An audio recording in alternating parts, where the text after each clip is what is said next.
How do you transform a cold, cavernous church into a futuristic house? Or turn dilapidated old barns into stylish family homes? From industrial workshops to ancient windmills, this series follows brave homeowners Initially, when we took it on, it was just falling apart. as they take on the seemingly impossible challenges That isn't going to happen until next year, never mind 3 weeks' time. It's absolutely barreling down. of transforming historic structures never built to be lived in. We explore the ancient master crafts and ingenious modern design it takes to build an impossible house. It's another bit of history saved. In this episode, a determined couple These things are sent to try us, but at the end of the day, it's all about getting it right. battle torrential weather, All we need is a bit of dry weather and we can get the rest done. Yeah, precious fittings, got it. Just. and tight deadlines. I keep thinking it's close and we're nearly there, but actually we are still quite a long way. As they blend very old with ultra new to transform this historic church into a supersize, futuristic family home. I'm too excited to look. Oh, feels like it's starting to be a house. Using age-old skills and modern technology, can they overcome the colossal challenge of reconfiguring this religious relic for the third millennium?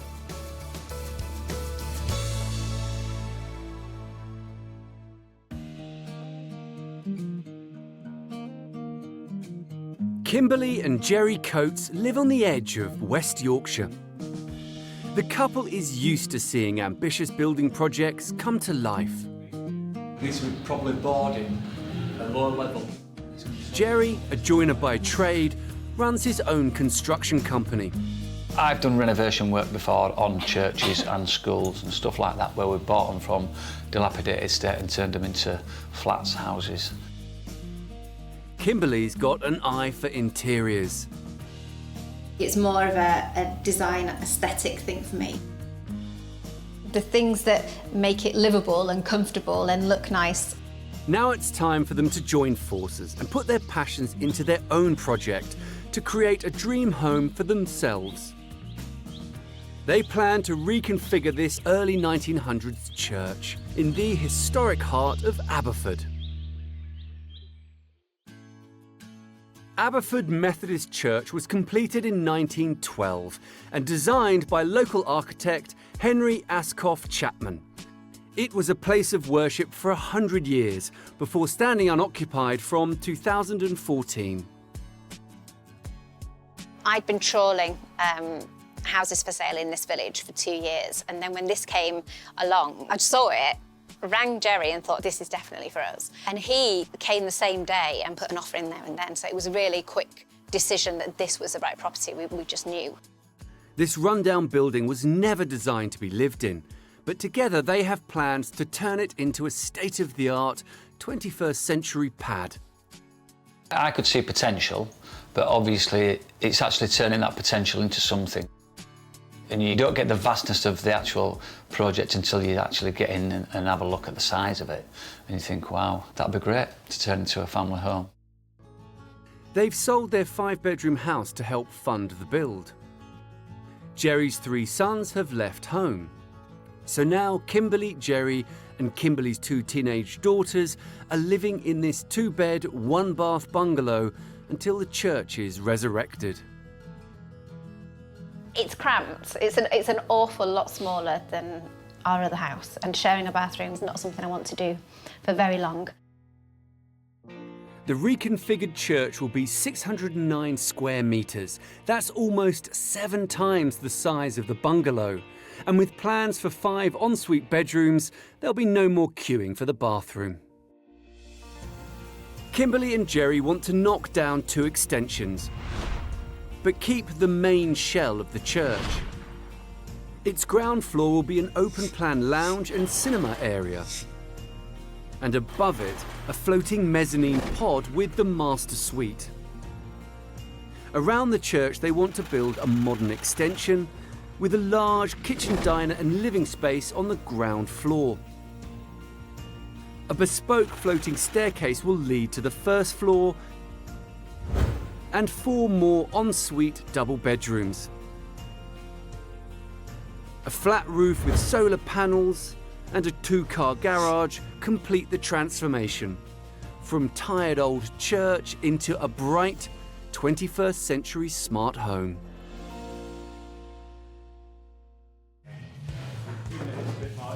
Construction maestro Jerry will project manage the build while Kimberly masterminds the design. I'm more excited about how we're going to use the house. Things that are going to make it easier for us in there.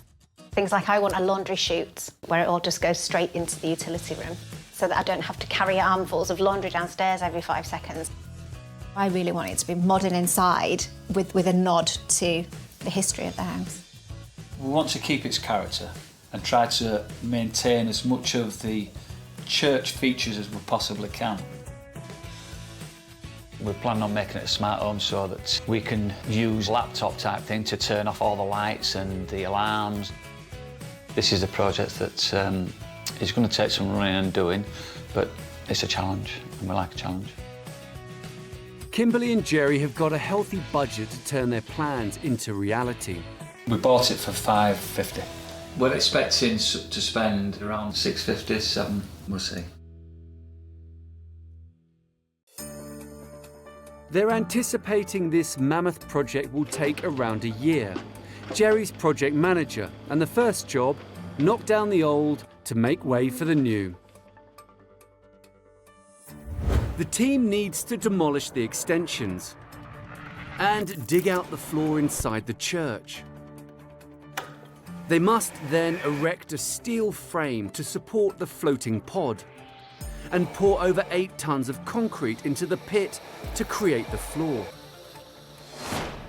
They'll dig out foundations for the new extension, which will be twice as big as the old ones, and then build up a steel framework for the walls and raise the brickwork up to the first floor. Finally, they'll replace the old tiles on the church and top the extension with a flat roof to finish the house and make it watertight. After 12 weeks, phase 1 is complete and the new exterior shell is up. And at 338 square meters, it has more than doubled the footprint of the home. Now the real work begins inside. Jerry and the team must fit around 1,500 meters of timber battens to the interior brickwork and clad them with insulated plasterboard to keep the chill out of this cavernous void. It's a huge challenge. There's quite a lot of original walls that are out of level and out of plumb, so we've tried to make it as straight as possible. All the walls are latted to make them all straight, and then we've fit in the plasterboard to that, which gives us nice clean lines, but also picking out the features that are left original, which is like the arches, the windows, the stonework and the beams. The original features will be in complete contrast to the floating bedroom pod that is slowly growing out of the ground. The staircase will be one of the last things to go in. So for now, a good old-fashioned ladder does the trick. The lads are on with now building the walls to enclose the bedroom. Once these walls are up, you get a proper visual of what size it's actually going to be. The team erects a timber frame to form the skeleton of the master bedroom, then clads it with plasterboard. Above the master suite, the church's original pitch pine beams will form a key feature inside the pod. We've exposed them all and then sandblasted them to bring them back to the original character, to show the grain coming through, and they'll just stay as they are now. While Jerry works hard to preserve the building's heritage, in the new extension, Kimberly has got free rein to work on the blank canvas that will become the kitchen. I knew that I wanted something quite striking and quite kind of out of the box. And the worktop is not too far away from being black in the same colour as the door. So obviously people would normally have a contrasting worktop, and I didn't want that. I wanted it to look really blocky. It took Jerry a little while to get his head around the black kitchen, being a joiner. He likes lots of wood around him, and I don't really, so it was finding that balance. But yeah, he's really, really on board with it now. There's very few decisions that I've made that he's gone, oh no. He kind of just leaves that to me. So Jerry's taking his love of wood outside. He plans to clad the blockwork of the new extension in strips of timber to create an eye-catching yet durable facade. The lads are on with giving a coat of stain. It's a manufactured timber. In theory, you could put it underwater and it wouldn't twist or shake, it wouldn't expand. It stays perfectly straight and perfectly joined together. It lasts about 25 to 50 years, this material. The team needs to seal the blockwork before they attach the timber cladding. To do this, they use a waterproof silicone render. But winter rain causes major problems. Last night it came down terribly, and we had it protected but not protected well enough, and it all just washed off. Which is why we've got all the temporary boarding up to try to keep the water and moisture off it and try to get it to dry out. You've got to make sure your backing is dry before you start. Your blockwork, everything's dry. It's just dependent on the weather. That's the bugbear of it, you're just dependent on the weather. We're just trying to help it along a little bit so we can get this top silicone coat on, which once that dries and sets, the water won't penetrate that whatsoever then.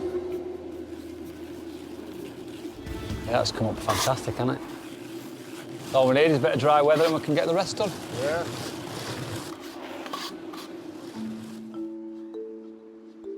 The exterior is just as important as the inside for this build. The church, although set back from the road, has near neighbours, and it's key to Kimberly and Jerry that it blends into its surroundings. Initially, we felt an enormous responsibility to the village as a whole. It's a very close-knit community, and we knew, this place has got a lot of history. Lots of people that live in the village were married or christened here, so we really felt the weight of that. And I think what's been really, really nice is that people from the village have just walked onto site and, said hello and asked if they can have a look around. So all the feedback we've had has been really, really positive. The team has made giant leaps forward with the exterior of the extension. They've fitted the timber cladding and are now applying the waterproof silicone render to the blockwork. All coming together, brilliant now. We're lucky this week, we've got a clear run of weather, so that's why we're cracking on with it. This is a finishing coat that goes on at 1.3 millimetre. Any thicker and it runs, so it's got to go on really thin, and it gives a lovely finish. As long as we get no rain on it tonight, it'll be fine. With the outside nearing completion, inside, the new floating pod in the main body of the church is also taking shape. The insulated plasterboard's up on the walls and the huge windows are in. Kimberly's trying to get her head around the decor. So this is our master bedroom, and in all honesty, I'm really, really struggling with the space. I just can't see it at all. Even when the platform was first built, I couldn't see how big it was going to be. I couldn't work out how the windows were going to look. And then when the windows went in, they looked completely different to how I thought they would look. I thought it was going to be glass all the way to the ceiling. I have no idea how to decorate it, and it really is keeping me up at night. Creating a modern home inside an historic structure is never going to be easy. And these beautiful places of worship throw up more than their fair share of obstacles. All Saints Church in Bramham, 10 minutes down the road from Aberford, is Grade 2 listed. Dating back to the 12th century, it's quite a bit older than Kimberly and Jerry's church, but it still has the same issues. Top of the list is its thermal performance. Churches are notoriously chilly. Warming a huge hollow shell takes some thought and expertise. But that's not the only task. How do you carve up what is basically one big room?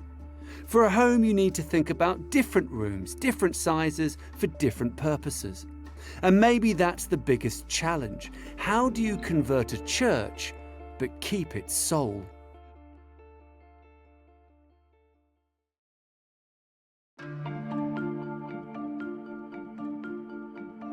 Jerry's devised innovative solutions to problems like this. Where he's had to strip out original features to make way for the 21st century additions, he's found creative new homes for them. This window we carefully took down, managed to store to one side while we got the new walls up. One of our bricklayers managed to install it back into one piece again. It's going to be glazed with a mirrored glass into this new entrance area. Giving the century-old window a facelift is just one of the upgrades going on here. It's no mean feat keeping a church toasty, so they're installing underfloor heating across the entire ground floor. We've gone overboard with the insulation, so we should have no problems with keeping it warm, hopefully.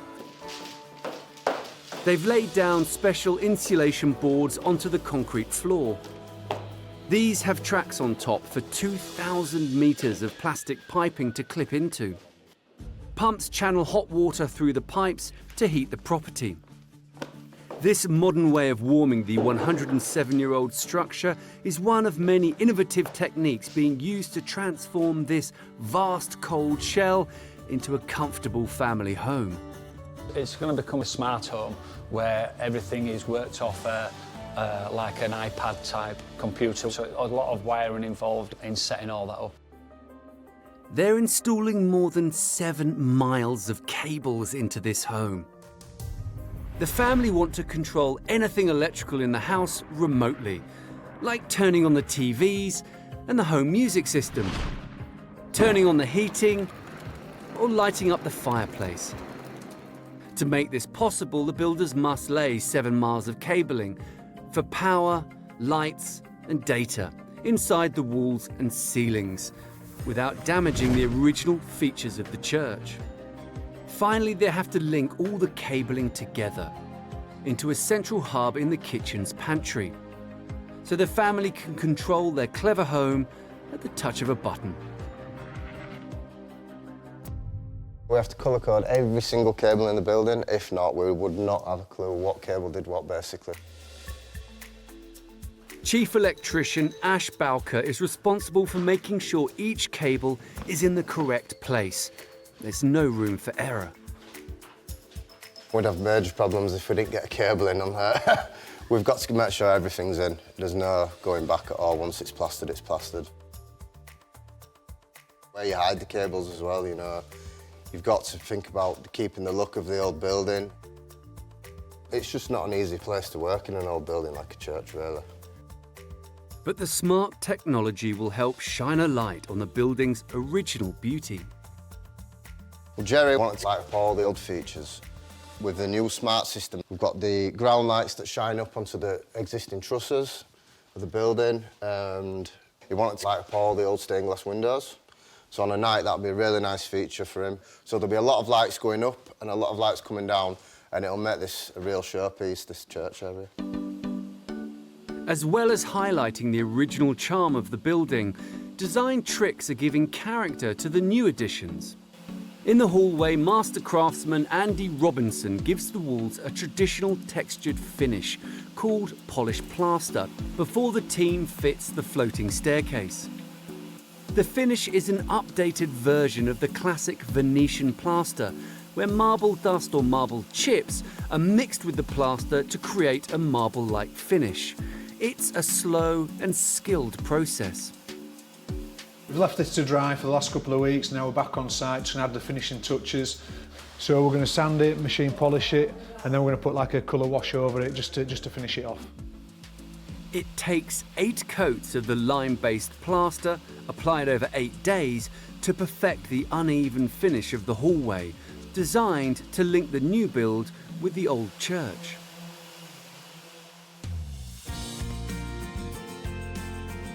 Every year, historic, disused churches are being transformed into modern homes across the UK. Tim Self and his partner Annie Lacey bought the Grade 2 listed Holy Trinity Church in the Berkshire village of Graiseley in 2016, after it had been standing empty for 10 years. It took 51 weeks of work to reconfigure the structure into a spectacular 4-bedroom home. This is a Victorian church. It was finished in 1850, so it's 169 years old. When we first bought the building, it was very tired. The drains were blocked, the water started to soak through the walls, and it was all stained. It looked pretty sorry for itself. We decided that what we wanted was, although it was a Victorian church, it would be a Victorian church that's useful for today and is comfortable to live in. So what we've done is we've essentially bolted in a brand new house by means of a big steel frame. The church not only retains its vaulted ceilings, stained glass windows, and many original features, but also has a contemporary cantilevered staircase that leads to the bedrooms, and a gallery that overlooks the ground floor living area. I love the mezzanine floor, the gallery. I love to sit up there and watch things. Very proud of the lighting. I made the main light myself because we found that to get a bespoke light made was going to cost us about £25,000. This creative light fitting was put together for just under £2,000. And it's just one of the many features here that can be controlled from a phone or a tablet. But despite all of the smart technology, it's the bones of the building that give it its charm, like the beautiful window in the master bedroom. We have such a lovely light bedroom and the sunsets are amazing, and we've got a chance to put the bathroom here to really show off. The power of this building is in the architecture and the features that are here. And what we really wanted to do was make use of all of those features and show them off to the maximum potential. It's part of the reason that we did this whole thing, to make sure that that all gets preserved and is kept for the future.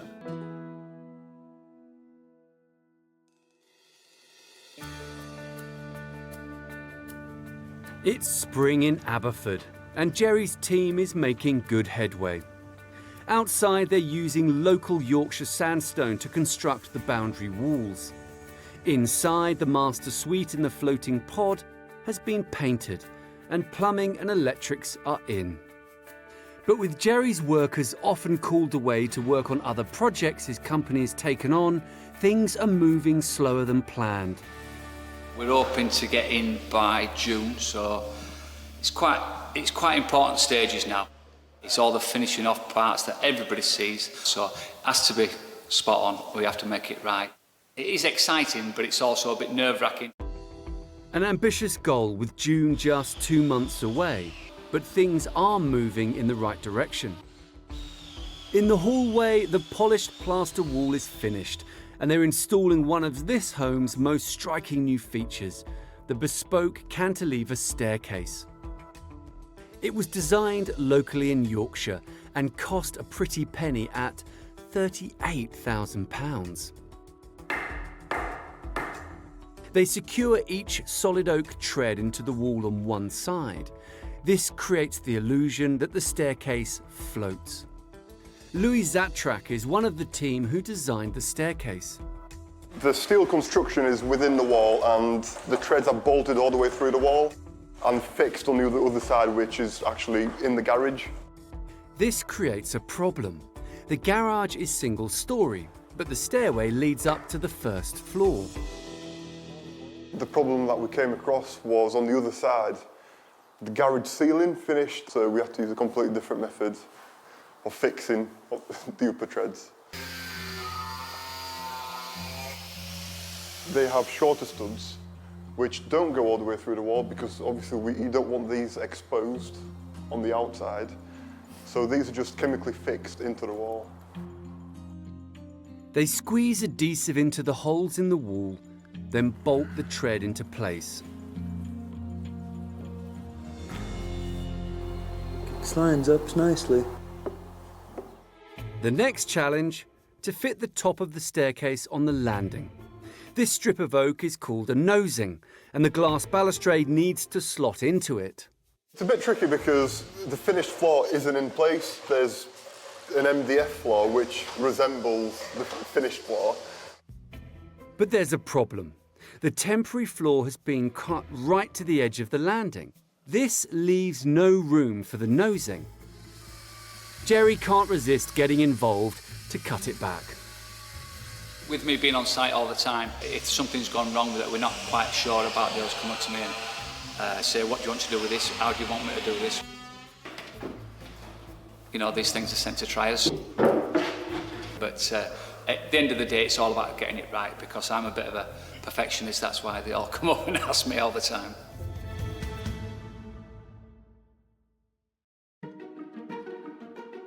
With the boss on the job, things are moving on. They're kitting out the new build extension with all the mod cons, and the mezzanine level pod in the main body of the church is beginning to resemble the master suite they've dreamt of. But with Jerry's workers often called to other jobs, there's still a way to go. The build is running behind schedule, which is sending them over budget. I have absolutely no idea how far we are away from being complete. 6 weeks was banded around a couple of weeks ago, but I would still say we're probably at the 5-6 week mark. In the hallway, all the treads of the bespoke floating staircase are now in. Today, the team is gearing up to fit the glass balustrade. Louis and Artus used this special hoist to hold the massive piece of glass in place. The sheet weighs a whopping 77 kilos. We are a bit too far away. Ooh, got it. Just. Slowly. The holes in the glass must line up with the holes in the treads. Right, so what I need you to do is go a little bit lower. Keep going. Yeah. Yeah.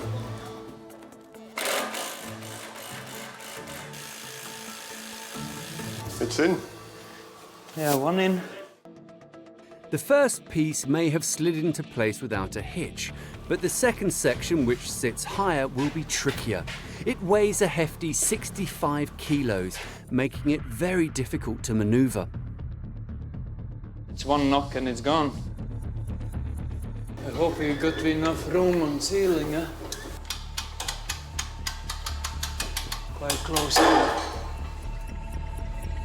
Makes these noises, huh? Makes you worry. Like it's not nerve-wracking enough. Wait a bit.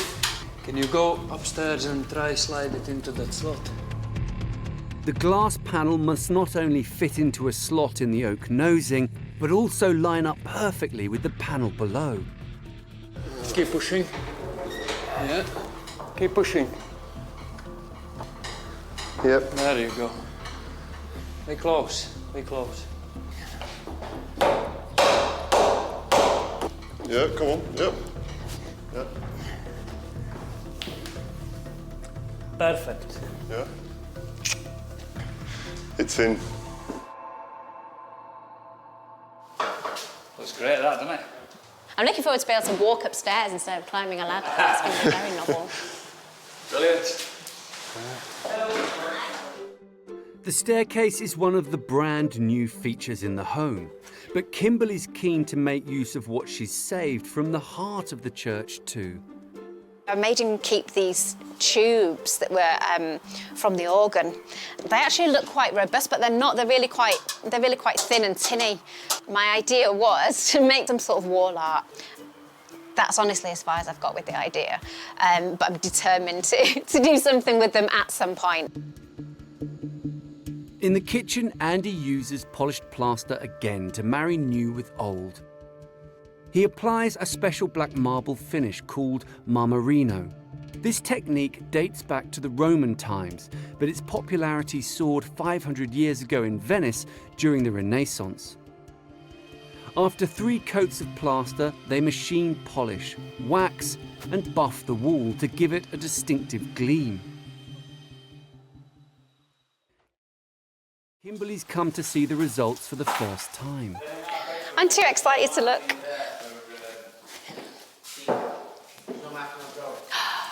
Oh, it's perfect. It's absolutely exactly what I wanted. It ties in with the unit. We're going to have this big bronze mirror there. It's just going to be amazing. It feels like it's starting to be a house. Excellent. Smooth, isn't it? It's amazing. The polished plaster wall will be the focal point of the kitchen. Inside the historic section of the home, the huge stained glass or leaded light window catches your eye. Kimberly and Jerry love this stained glass window so much they're working with a local company who specialise in glazing historic buildings to upgrade the glasswork to modern standards. This is essentially a medieval craft. In medieval times, this was predominantly placed in churches and castles, that sort of thing. Then gradually it became more available to the masses.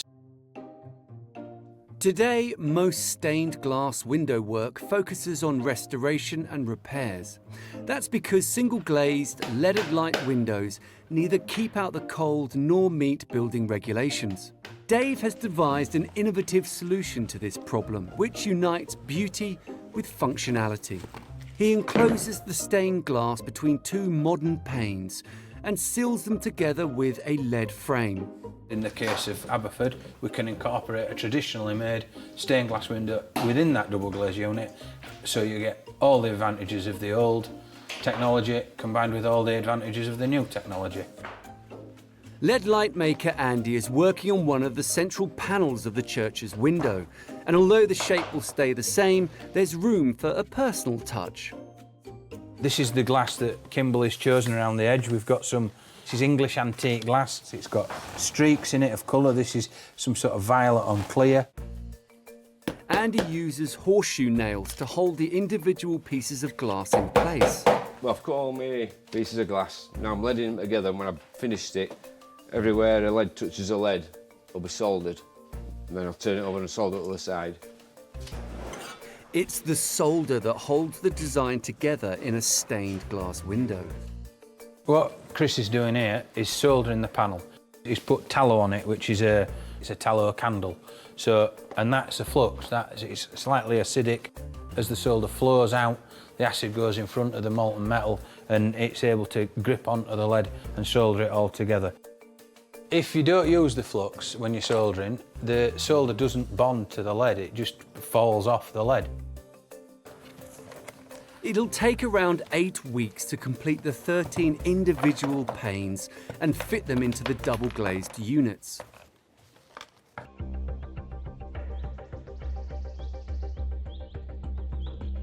On site, the window is now finally ready for installation.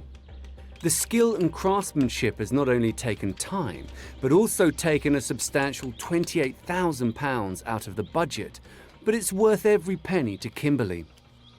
It feels like the crown and glory for the property, really. We've waited a long time for this. We've put a lot of time and thought into what we wanted, and you never know if it's going to pay off. The church's surrounding countryside inspired Kimberly to choose the colour palette of the stained glass. We've got this beautiful blue sky, we've got the fields over there that are a beautiful green colour. As the sun comes down, the sky's all pink and purple, and it's all beautiful. So I tried to kind of bring those colours from outside back in through the window. First, they remove the old panes, then clean the stone grooves before they slot the new frames in. They must be careful not to damage the old stonework as they install the new window. The stone has got cusps, which is where the stone comes to a point, and that's difficult to shape. You really don't want it to go wrong.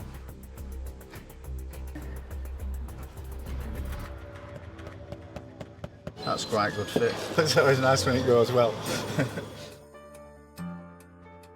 Can't wait to see it all in. I think it'll look spectacular. I think the most awkward part of it is going to be the bottom units. They're going to be heavier.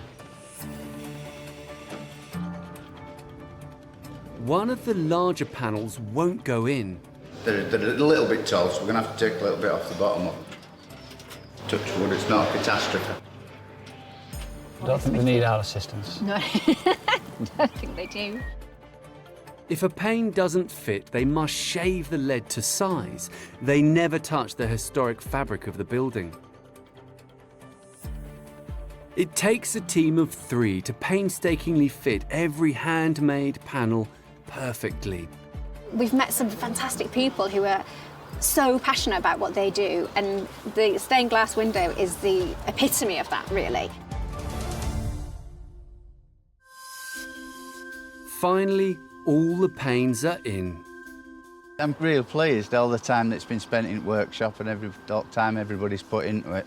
It's nice to be able to get it in and it go well and it look right when you're finished. I think it's looking absolutely fantastic. You see the colours reflecting through off the sunlight already. Really, really pleased. I'm overwhelmed. It couldn't have turned out any better than it has. I'm just so pleased. 16 months after beginning work, the end is in sight, and it won't be long before Kimberly and Jerry's vision for this historic home is complete.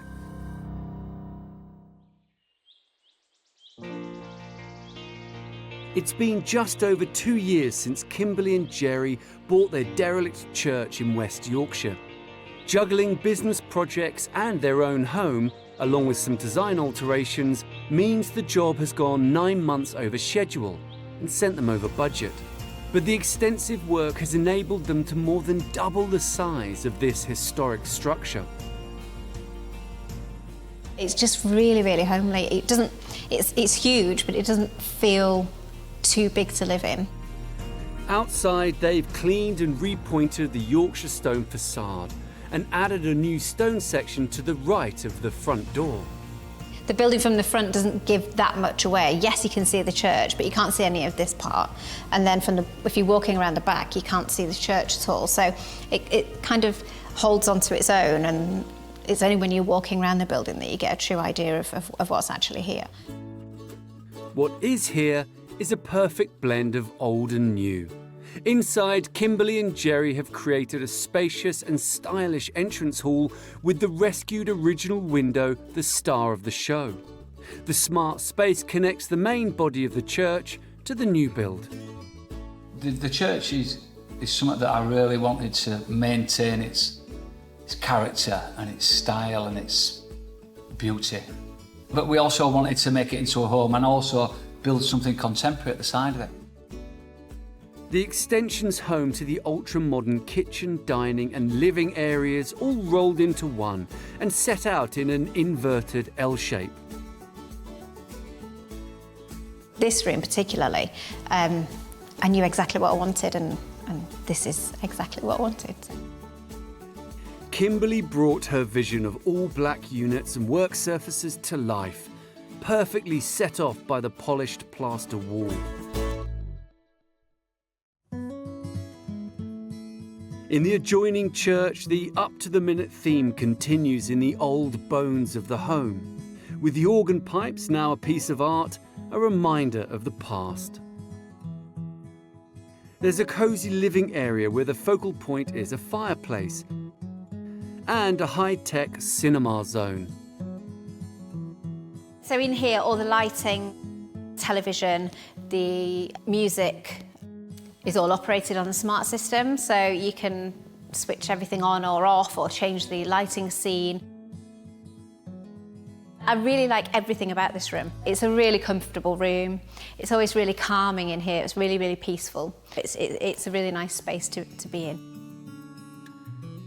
And above it, the floating pod. It's home to the master suite, bedroom, dressing room and bathroom. The original beams perfectly complement the clean lines, and the huge windows allow light to flood in from all directions.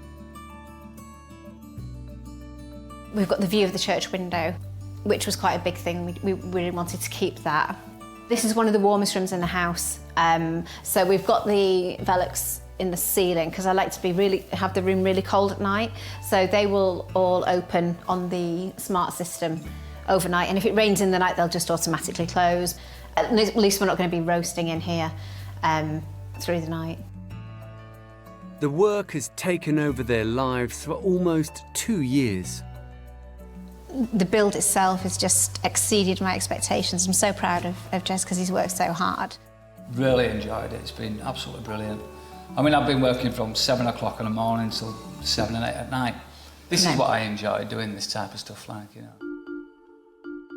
And you do it very well, Jerry.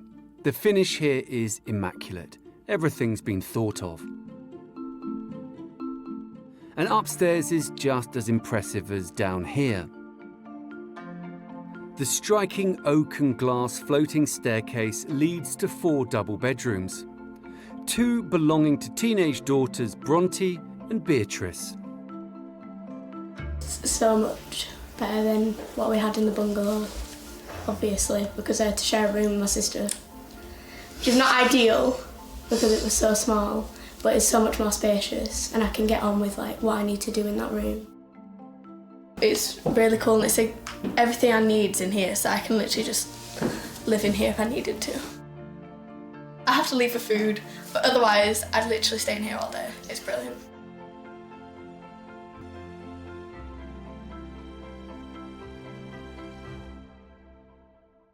If I yell from here, no one can hear me. And I'm sick of making dinner and no one turning up. So I got them to install this, and you just press dinner alert.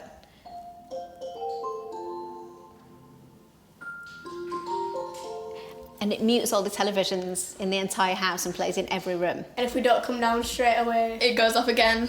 She'll ring it about 7 times before we run down. Yeah.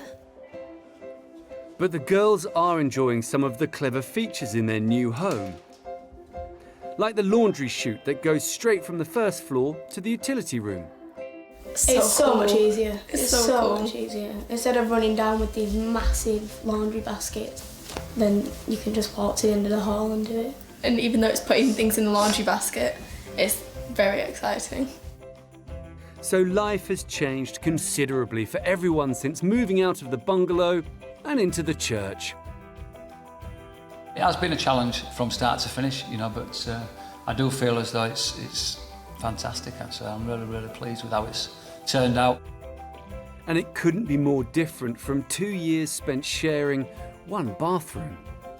Felt like we were a bit hemmed in at times. Enjoyable as well. But yeah, we had a good time. It was a bit of an adventure. And we've moved on to the next phase and everyone's really, really happy in this house.